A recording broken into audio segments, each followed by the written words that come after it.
নমস্কার। ১০০ দিন book reading চ্যালেঞ্জের আজকে হচ্ছে ২৯তম দিন। আর আমি পড়ছিলাম জোসেফ নুয়েনের don't believe everything you think, বা আপনি যা ভাবছেন সব কিছু বিশ্বাস করবেন না। তো আজকে বইটি শেষ করেছি।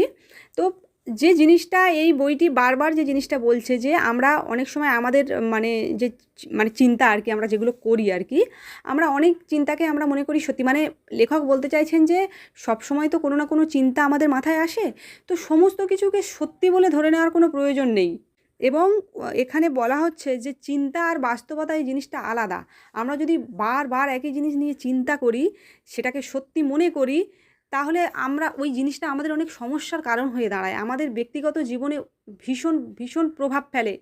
তো আমরা সব চিন্তা আসবে, অনেক চিন্তা আসবে, অনেক চিন্তা যাবে, কিন্তু কোনো একটা চিন্তাকে আঁকড়ে ধরে রাখার কোনো প্রয়োজন নেই।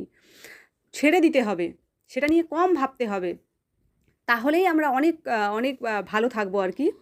এবং এখানে আরেকটা জিনিস বলতে চেয়েছেন যে আমাদের জীবনে যেগুলোকে আমরা সমস্যা মনে করছি, সেই সমস্যাগুলো অনেক বড়, অনেক সময় আমাদের কাছে অনেক বড় বড় সমস্যা আমরা বলি।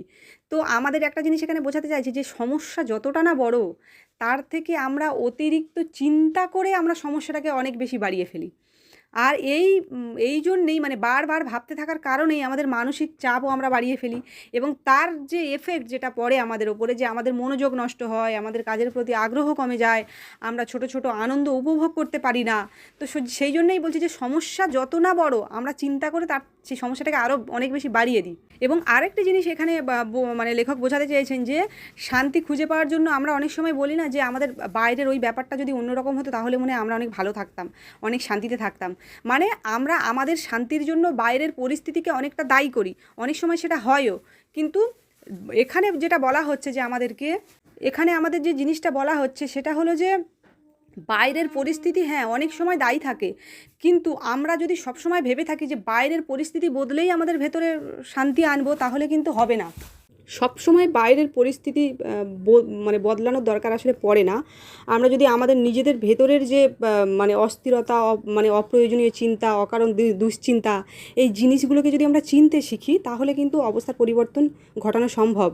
আমরা যখন বুঝতে পারি যে প্রতিটি আসলে চিন্তা, আমরা যা কিছু নিয়ে এত দুশ্চিন্তা করছি সেগুলো সত্য নয়, এবং সেগুলোকে এত গুরুত্ব দেওয়ারও কোনো প্রয়োজন নেই, তাহলে কিন্তু আমাদের এই ব্যাপারগুলো আমাদের কাছে অনেক হালকা মনে হবে, এবং আমরা এমনিতেই অনেক হালকা বোধ করব।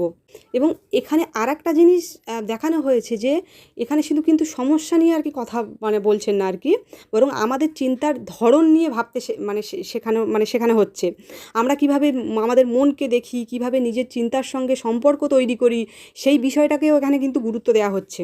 আসলে সত্যি কথা বলতে কি, এই বইটা যে উপন্যাস বা গল্পের মতো একবার পড়ে নিলাম আর আমাদের এই বইটা জিনিসটা কি, এটা প্রায় আর কি খুলে খুলে এটাকে পড়তে হবে, দেখতে হবে, প্র্যাকটিসের মতো একটা আর কি জিনিস আর কি, এই জিনিস বইটা আর কি।